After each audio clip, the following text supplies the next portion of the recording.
Welcome to the Terminology Leading Practices stream at SNOMED CT Expo 2025. Thank you to TermMed for sponsoring this stream. My name is Suzanne Santamaria, and I'm a senior terminologist at SNOMED International. I'll be your moderator for today's session. We'll address all questions at the end of the presentation. For our online audience, please use the Q&A button to submit your questions to the presenter. For those attending in person, feel free to use the mic in the middle of the room when the time comes. It's now my pleasure to introduce Dr. Victor Medina from SNOMED International, who will be presenting Advancing Procedure Concept Modeling in SNOMED CT, Standards, Best Practices, and Evolution. Victor, over to you. Thank you, Suzanne. So, hello everyone. I think most of you know me. I work with the content team in SNOMED International, and mainly I'm working with procedures and surgical procedures. So this is going to be about it, and we will go through the quality initiative that rules the way we do the things in the content team. Then we will talk a little bit about action and method, where we can find a lot of issues in modeling procedures in SNOMED. Then I'll tell you something about the project that we are about to finish working with surgical approach, which is now procedure approach. Another project that we are about to restart is the endoscopic procedures project. And I'll go through something that is related with STEM work about modeling.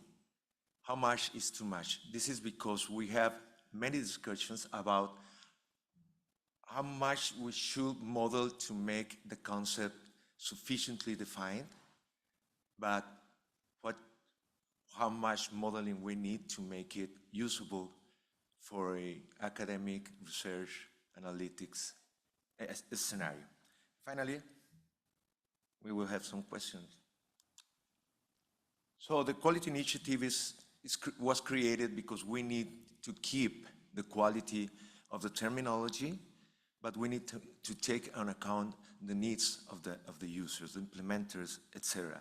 So when we're talking about the quality initiative, there is a lot of people related with it, and we bring these problems, issues, or new proposals to many advisory groups for advice and for agreement on how we will do the things within it. Why we need it, and I'm sure that you saw some of the presentations about using AI agents to find out the issues, of the incorrect modeling in procedures. There were some talks about that, and this is happening because the terminology went through time, and there were different teams, different persons, different opinions, different points of view working in the modeling of the concept. So we can have errors, we can have different opinions, we can have the misuse of some attributes or some target concept for the attributes. So we need to make a systematic review of the hierarchy to find those errors and fix them. This is caused by many reasons.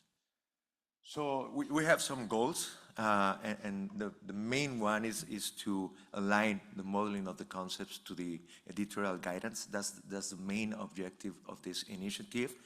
And to achieve that, we need to review our rules, the rules that are in the editorial guidance, like the PPP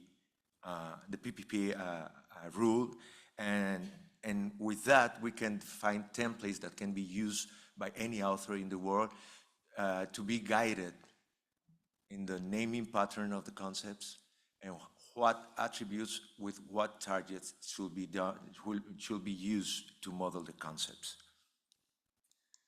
We're building a library of templates, so any author can have access to it and can use it whenever they need it in any extension. So talking about action and method, we went through a lot of discussions about what we should model. Are we modeling the action that a clinician is performing to achieve the procedure, to complete a procedure, or we should model the action or the result of the action that we are performing. This is quite difficult to define. Sometimes we need one, sometimes we need another one. Sometimes the FSN or the descriptions describe something, and you can find another concept almost the same that describe the other type of action. So when we review the procedures, we need to see which kind of action are we using, what we want to model. Another issue that we have and that we're about to review within the editorial advisory group is the need for the non-surgical and surgical procedures. We have a subhierarchy of the action qualifier value, which is called the surgical action. And we have a lot of actions that never been used, or that are misused, or are used to work around and ensure the subsumption of certain procedures. So we're reviewing all the action hierarchy to find out if we really need the surgical actions in the terminology, and if we really need the surgical procedures against the procedures. We went through this project about surgical procedures. Before this, we found that the surgical approach attribute was only designed to be used for surgical procedures. So we needed to find a way to represent the approach in non-surgical procedures, and there were no way. The editorial guidance was very clear about not using this type of approaches in non-surgical procedures, and the MRCM rule was doing the same. So we review the need, we review the impact, and we went to an agreement within the editorial advisory group to get rid of the surgical approach attribute, and we exchanged it with the procedural approach, which was a term that was there and was not allowed to be used.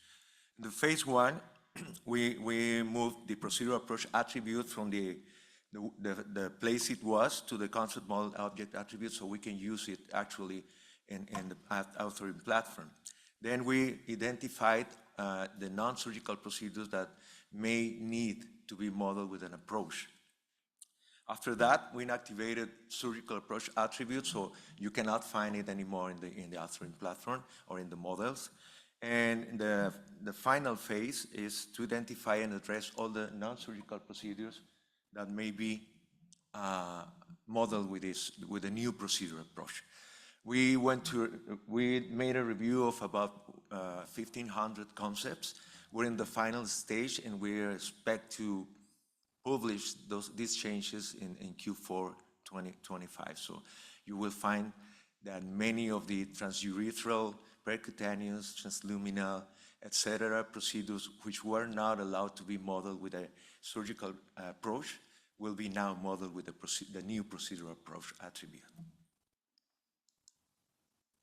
This is another field that took a lot to get to an agreement. We had all kind of discussions trying to figure out how to remodel, review, make it more usable, and I'm talking about the endoscopy hierarchy.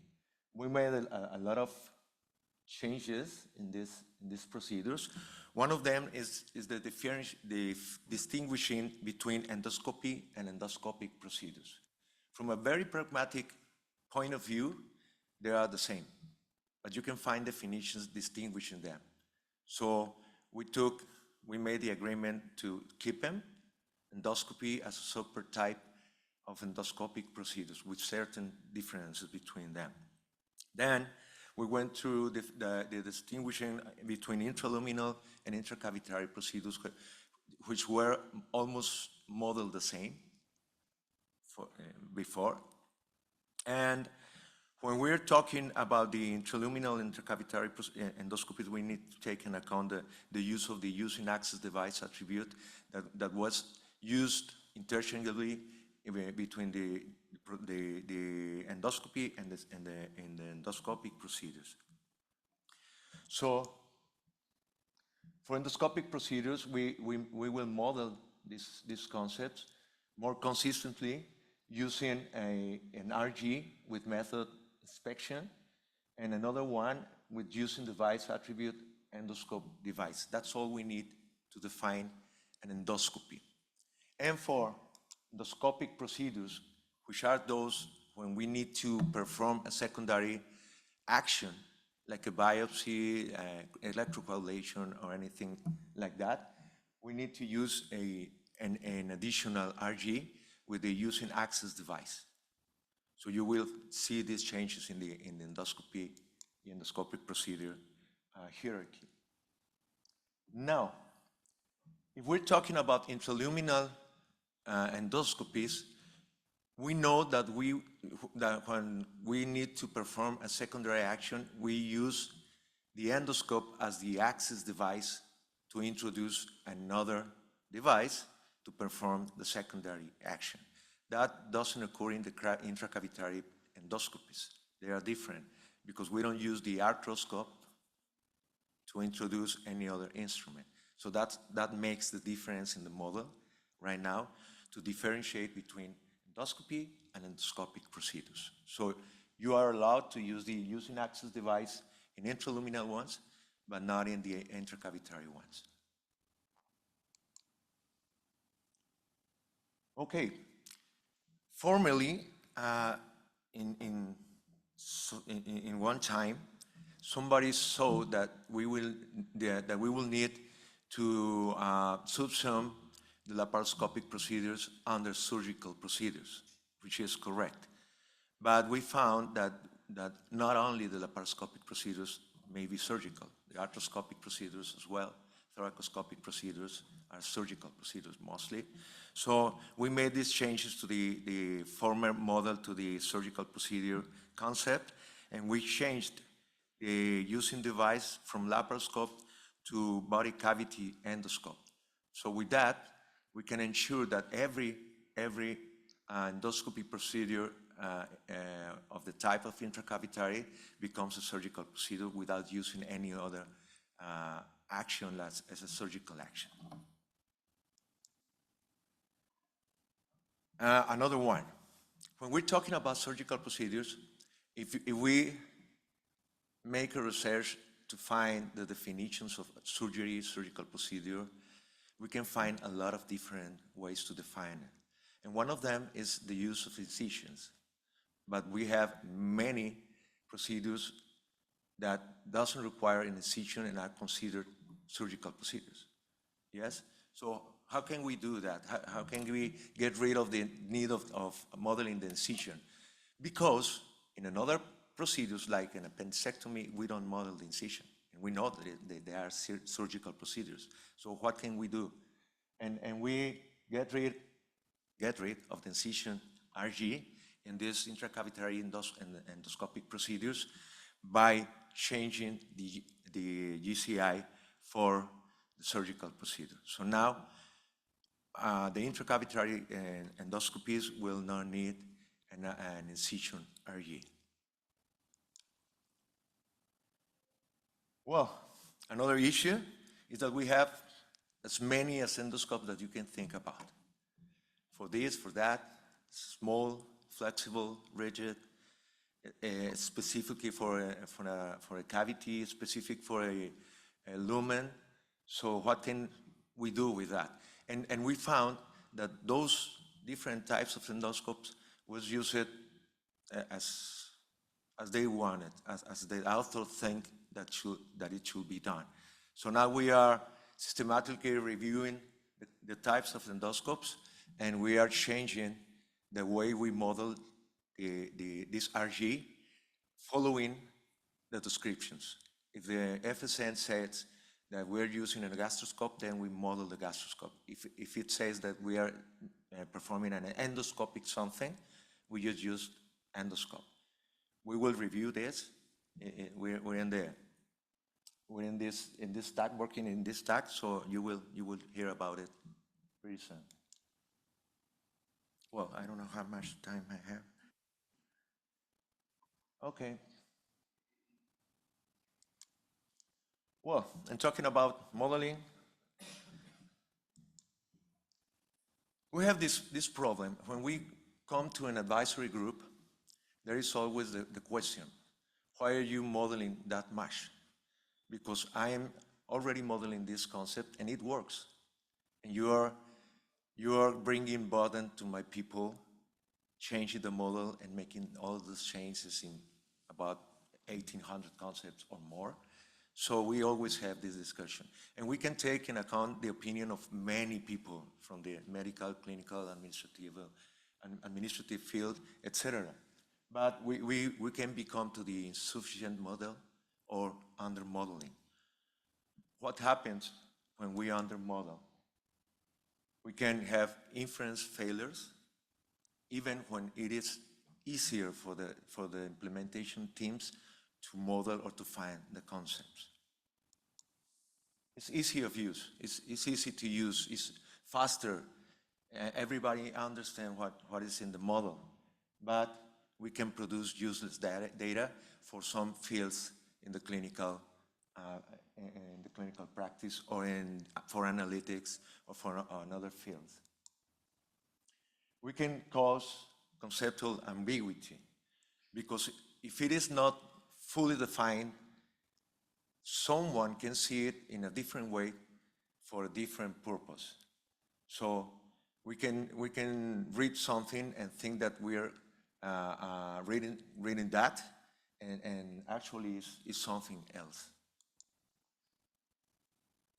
The maintenance is easy, quick, but we are text dependent. We will not depend in the model, and that's wrong, right? Yeah, we will depend in what is the description of the concept. And you can use the description, and if the model is wrong, when you try to perform analytics in these concepts, you will have a lot of errors. And if you have errors when you're performing analytics, AI doesn't work at all. Over modeling, the same. Everybody has an opinion. It produces a more quality modeling, but it produces as well a high maintenance cost because we will need more people to review, to remodel, to produce the terminology. We will have more specificity. And this is good when you are performing analytics or you're using a agent, a artificial intelligence agent. But it may give a burden to the implementation teams or the authoring teams in the extensions. Well, we will be using the logics completely, and if it says something and in the procedure is performed using an action, we should be modeling that. And if it's performing a body structure, we should be modeling that. If we are using a device, we should be modeling that. And if we are using an approach, we should be modeling an approach, and so, etc. But what happens with that? You can have a confusion of domains because you're using attributes that may be from different hierarchies. So it must be very careful with the over modeling. Finally, what we need is to know that good modeling in SNOMED CT will always be a pragmatic compromise between what is logically possible and what is clinically necessary and sustainable in the long term. This is not an easy task, and we need all the community of practice and their opinions to find this finally in the terminology. It's not an easy task, but we are pursuing it. Well, as conclusions and ongoing discussions, we have the fallacy between quality assurance and implementation needs. We always need to take into account both words. We have the ongoing discussion in actions and surgical procedure or not surgical procedure, and if we need specifically surgical actions to model the procedures. We had this successful change to the MRCM rule for surgical approach, and now we are modeling all the concepts, all the procedure concepts in SNOMED, just with procedure approach if there is an approach stated in the FSN. We are improving the model fundoscopic procedures. It will help the implementers and everyone else, even the clinicians, to find out what they really need to record when they're performing different procedures. And finally, we need to balance the model for accurate representation, sufficient definition, and authority with the clinical and the implementation needs. Thank you.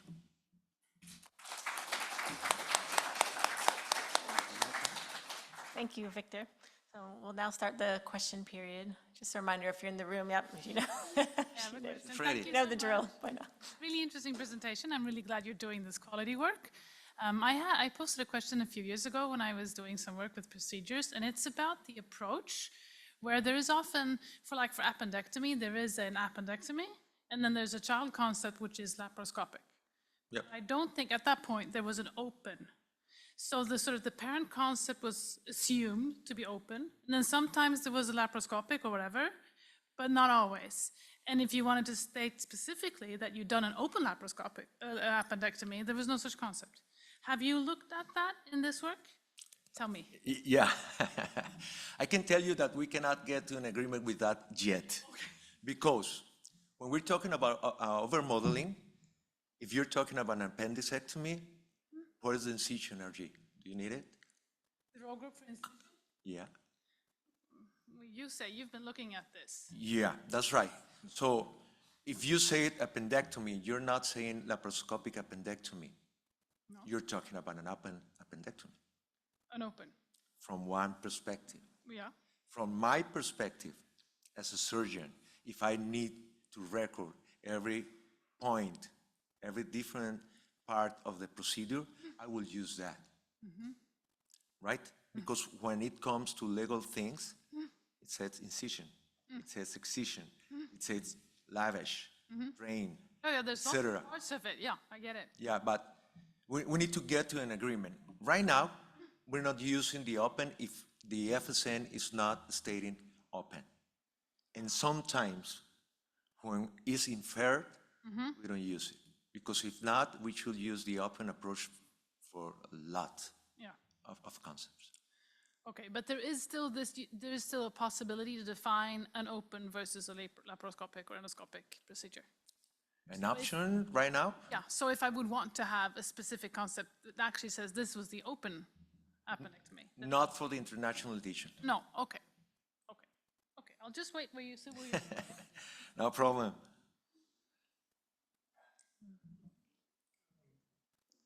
I'm not sure if I understood correctly. Thank you for the presentation. Very interesting, important work. But I wonder, so are you saying that laparoscopic appendectomy is a subtype of the open appendectomy? No. No, they're siblings, Okay, right. I misunderstood. Thank you for clarification. Yeah. So, as a reminder, we are using the procedural approach only for those procedures stating an approach in the descriptions. So if it says open, it says transcatheteral, it says whatever, we will model it now, on these times. Thank you very much for this important work. It's really a great approach and it's needed. So I'm from Switzerland, so I work on the translation of our local procedure catalog to SNOMED CT. And if you compare like two incompatible systems, you have a problem because CHOP is not really well known for clear rules, and it's historical work, so it's maybe interesting for semantic archaeologists, I don't know. But if you compare this inconsistent system to another inconsistent system, you have a problem because you need this clear rules. So do you like post-coordinate for each surgical procedure, it's open or not? So all these things are really important for us to have a consistent mapping so we can use this work also after revision of your SNOMED CT. So this is really important. So how to make it clear for end users that these are rules and they have to be followed, otherwise we have a problem. So another use case we also faced is all the anastomosis, so this is not consistent at all. So proximal, distal part, and organ. So this is actually something we also wish to have. That's an ongoing review, and yes, it's pretty difficult because we're talking about a language in the first place.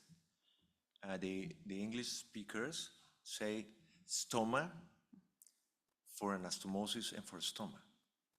So we have exterior stoma and interior stoma, internal stoma, right?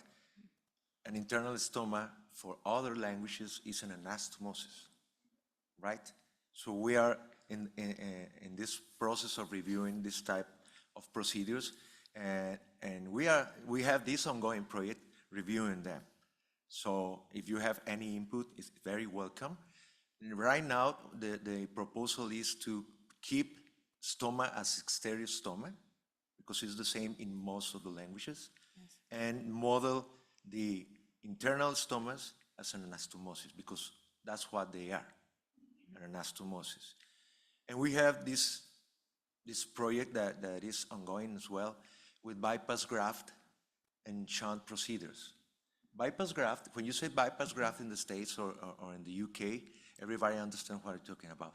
But if you say bypass graft in Spanish, I will not understand the same. Because if you say graft, you're using a graft, actually. And that doesn't happen every time or all the times in English. So we need to take into account the differences in languages. That's why this is about semantics. And we need to get to an agreement with the community, the global community using SNOMED CT. And well, let's see what happens. Talking about AI, I know that's your field now. We are reviewing the probable need to use AI agents to find errors, misalignments, inconsistencies, both in the descriptions and in the definition, in the axioms. We will be using the templates that you know, because they give us the foundation to find what is misaligned. Thank you very much. Thank you. There's probably time for one more question. Quick, yeah. I know we could go on with both of these presentations. Good afternoon. I'm also originally an abdominal surgeon, not anymore, but I must say I disagree with your explanation on the difference between open and laparoscopic surgery, because there's an increasing number of procedures for which the standard is laparoscopic, and if someone told me they performed a cholecystectomy, I would assume that it is laparoscopic. And if it's open, it's important to state specifically that it's open, because that would mean it's different complications and probably a more complicated case. So I disagree with that explanation, and I also think it should be the task of SNOMED City International to provide that for those many regions in the world in which this is the case. And it's not just the cholecystectomy, it's a lot of procedures, and increasingly. So if international is not going to do that, maybe we should consider, because now we have national extensions, to create a European extension, because the situation is pretty much the same in the European countries, I think. That's rational, and as well, I'm a general surgeon, and I disagree with not using some approaches, but it's not my decision, it's the decision of the community. So we have the editorial guidance. So if you know you know what we're talking about when we talk about the editorial guidance, you can see why other things modeled as they are modeled. But we have ongoing discussions about all this stuff. I'm saying that right now, we don't have a project to add open to those procedures that doesn't have any statement of open in the description. It doesn't matter. It doesn't mean, sorry, that it will not happen. Unfortunately, we're out of time. So thank you, Victor, for an excellent presentation. Thank you. Thank you. And further, unfortunately, the third presenter scheduled to present the next block of session was unable to travel due to the U.S. government shutdown. So we'll therefore conclude this block of sessions, but there's still presentations going on in other streams, so you can check those out And don't forget that the sessions you miss are available on Zoom events, and hope to see you all next year in Sydney, Australia for the Expo 2026.